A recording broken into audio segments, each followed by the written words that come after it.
नमस्कार, मैं गौरव जोशी श्रीमती मोहिनी देवी Tapadia girls college Jaswantgarh के इस यूट्यूब चैनल पर आपका स्वागत करता हूं।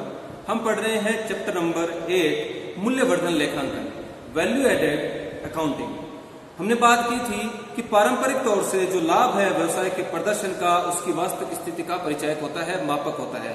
लेकिन हाल ही में जो कॉन्सेप्ट आया है वैल्यू एडेड, ये वैल्यू एडेड अब व्यवसाय की वास्तविक स्थिति को दर्शाता है। और कंपनियां आजकल अपने अंतिम खातों के साथ, लाभ हानि खाते और अपने बैलेंस शीट के साथ वैल्यू एडेड स्टेटमेंट भी जो है प्रस्तुत करती है। तो इसी से रिलेटेड जो इस चैप्टर का दूसरा क्वेश्चन आज हम सोल्व करके देखेंगे। क्वेश्चन है, इनकम दी गई है, टर्नओवर दिया गया है 1,19,488 रुपए का। ये जो आंकड़े हैं ये हजारों में हैं, लेकिन अभी हम क्वेश्चन सोल्व करने के लिए जब हम क्वेश्चन को हल करेंगे तो हम केवल ये जो आंकड़े दिए गए हैं उनको ही हम पढ़ेंगे। तो टर्नओवर है 1,19,488 रुपए का, अदर इनकम है 4,168 रुपए की।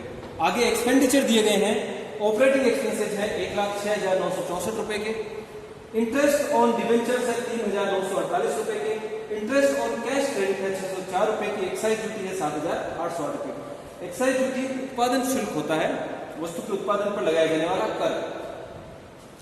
तो इस प्रकार से इनकम एक्सपेंडिचर दिया गया है। अब इनकम में से एक्सपेंडिचर घटाने के बाद ये प्रॉफिट बिफोर डेप्रिसिएशन दिया गया है 4,332 रुपए का, इसमें से 1,368 रुपए का डेप्रिसिएशन घटाया गया है और प्रॉफिट बिफोर टैक्स है 2,964 रुपए के।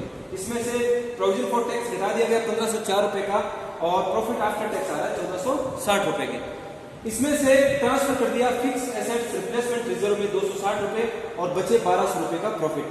इस 1,200 रुपए में से 500 रुपए का डिविडेंड चुका दिया गया और जो 700 रुपए बचे वो कंपनी ने अपने पास जो है रिटर्न कर लिया रिटर्न प्रॉफिट के रूप में।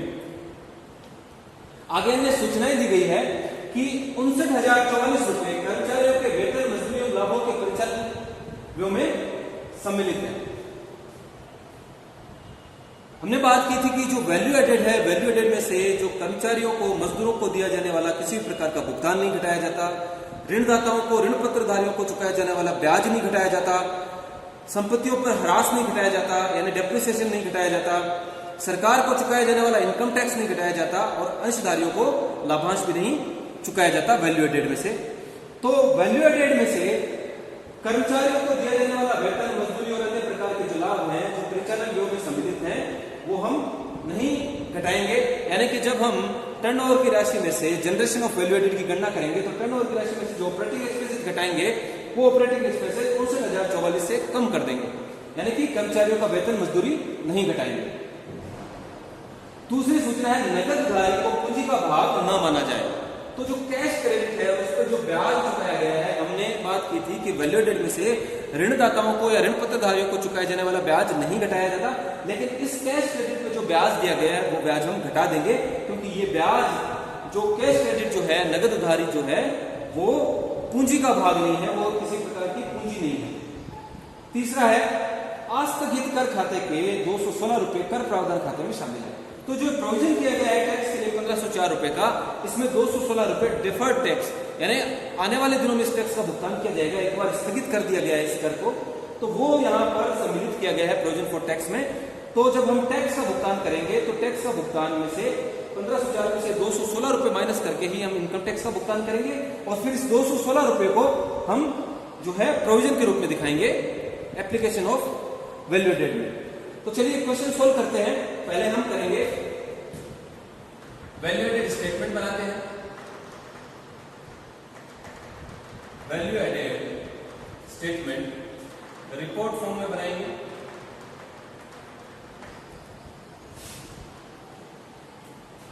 जनरेशन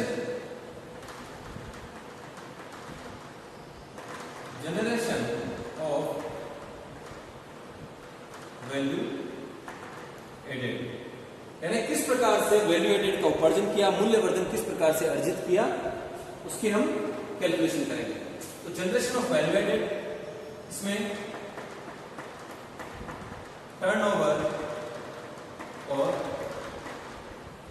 अदर इनकम 1,19,488, 4,168 और जो टोटल इनकम है 1,23,656 रुपए। इसमें से ऑपरेटिंग एक्सपेंसेस घटा देंगे। ऑपरेटिंग एक्सपेंसेस इसमें से घटा दिए जाएंगे। तो ऑपरेटिंग एक्सपेंसेस 1,06,964 रुपए के हैं, लेकिन इन ऑपरेटिंग एक्सपेंसेस में 59,044 रुपए कर्मचारियों का वेतन और मजदूरी भी शामिल है। तो पूरे 1,06,964 रुपए नहीं घटाएंगे, 1,06,966 रुपए नहीं घटाएंगे। इसमें से कर्मचारियों का वेतन और मजदूरी घटाकर जो राशि शेष प्राप्त होगी वही राशि ऑपरेटिंग एक्सपेंसेस के रूप में घटाई जाएगी।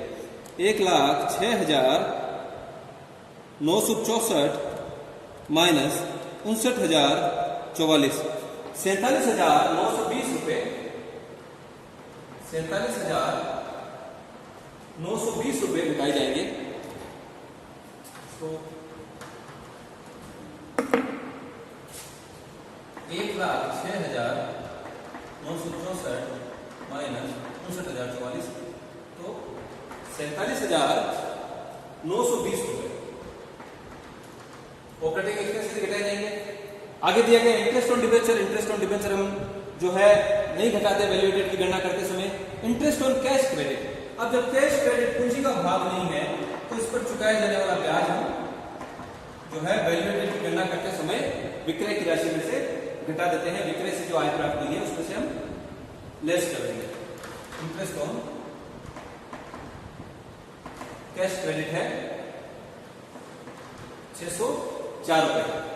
एक्साइज ड्यूटी जो सरकार को चुकाया जाने वाला आयकर वैल्यू एडेड की गणना करते समय नहीं घटाया जाता, लेकिन जो उत्पादन शुल्क है वो हम घटा देंगे। एक्साइज ड्यूटी है 7,808 रुपए की। आगे है डेप्रिसिएशन का खर्चा है, फिर टैक्स है, फिर रिजर्व में ट्रांसफर किया गया है, डिविडेंड चुकाया गया है। इनमें से किसी प्रकार का कोई भी खर्चा, कोई भी मद जो है बिक्री की आय से नहीं घटाया जाएगा। तो 47,920 प्लस 604 प्लस 7,808, 56,332 रुपए जो है 1,23,656 में से घटाए जाएंगे। 1,23,656 और जो राशि प्राप्त होती है वो है 47,324 रुपए। तो इस 67,324 रुपए। तो ये 67,324 रुपए वैल्यू एडेड। वैल्यू एडेड ज्ञात करते समय कर्मचारियों को किया जाने वाला या मजदूरों को किया जाने वाला किसी प्रकार का भुगतान नहीं घटाया जाता। सरकार को चुकाया जाने वाला आयकर नहीं घटाया जाता। ऋणदाताओं को या ऋण पत्रधारियों को दिया जाने वाला ब्याज नहीं घटाया जाता और अंशधारियों को चुकाया जाने वाला लाभांश नहीं घटाया जाता और संपत्तियों पर डेप्रिसिएशन जो लगाया जाता है वो डेप्रिसिएशन की राशि नहीं घटाई जाती। बाकी सारे खर्चे घटा दिए जाते हैं। तो हमने यही किया इस क्वेश्चन में। जो भी बिक्री और जो अन्य आय हुई है उसमें से जो मदों की हमने बात की थी उनको छोड़ के बाकी सारी मदें हमने घटा दी। तो जो राशि प्राप्त हुई है 67,324 रुपए की, वो राशि वैल्यू एडेड की राशि है।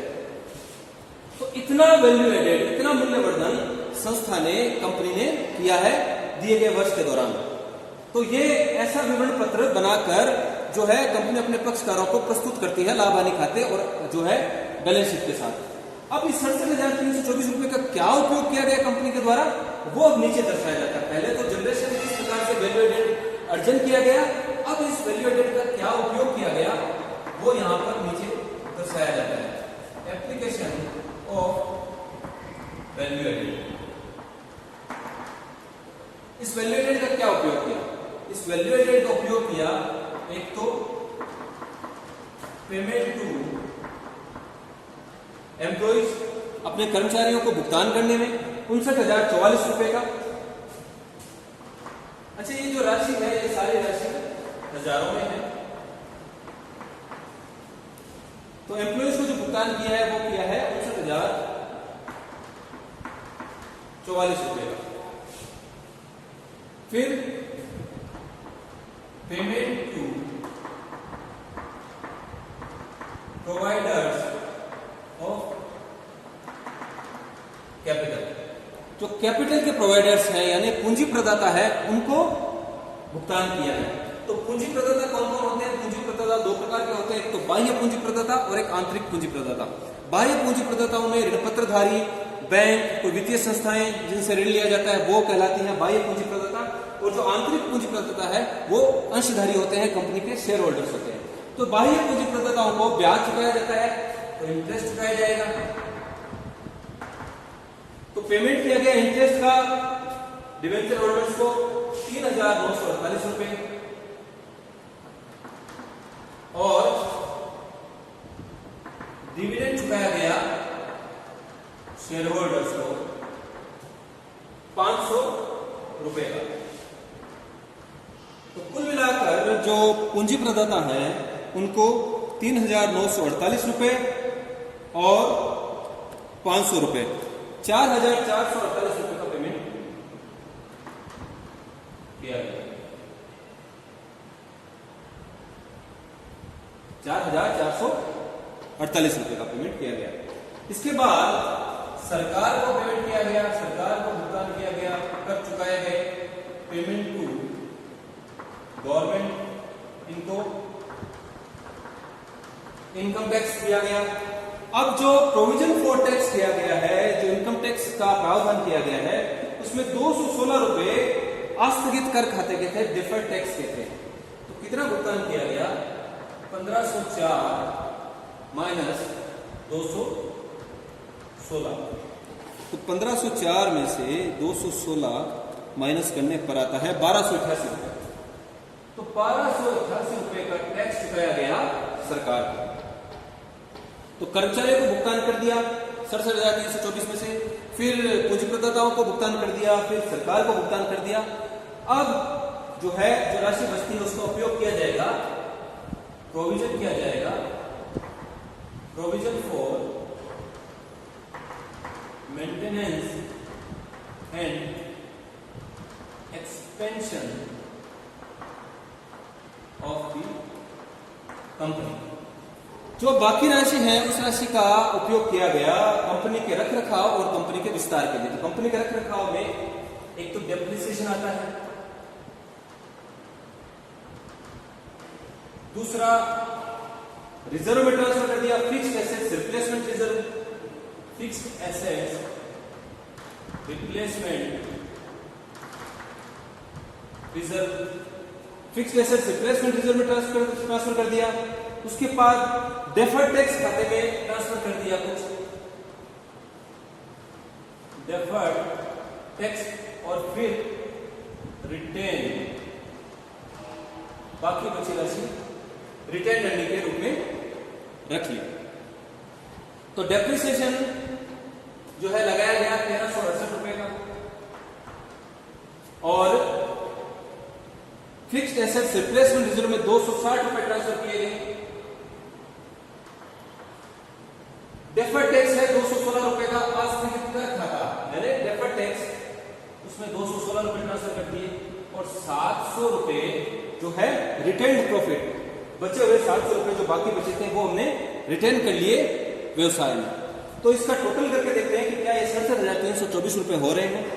तो 59,044 जो है वो कर्मचारियों और मजदूरों को भुगतान किया, फिर 4,448 रुपए जो है पूंजी प्रदाताओं को भुगतान किया इंटरेस्ट और लाभांश के रूप में, फिर 1,288 रुपए गवर्नमेंट को कर के चुकाए इनकम टैक्स के, फिर 1,368 रुपए का डेप्रिसिएशन लगाया गया, 260 रुपए फिक्स्ड एसेट्स रिप्लेसमेंट रिजर्व में ट्रांसफर किए गए, डेफर्ड टैक्स आस्थगित कर खाते में 216 रुपए ट्रांसफर कर दिए गए, और जो बाकी के बचे 700 रुपए वो रिटेन कर लिए गए कंपनी के अपने पास।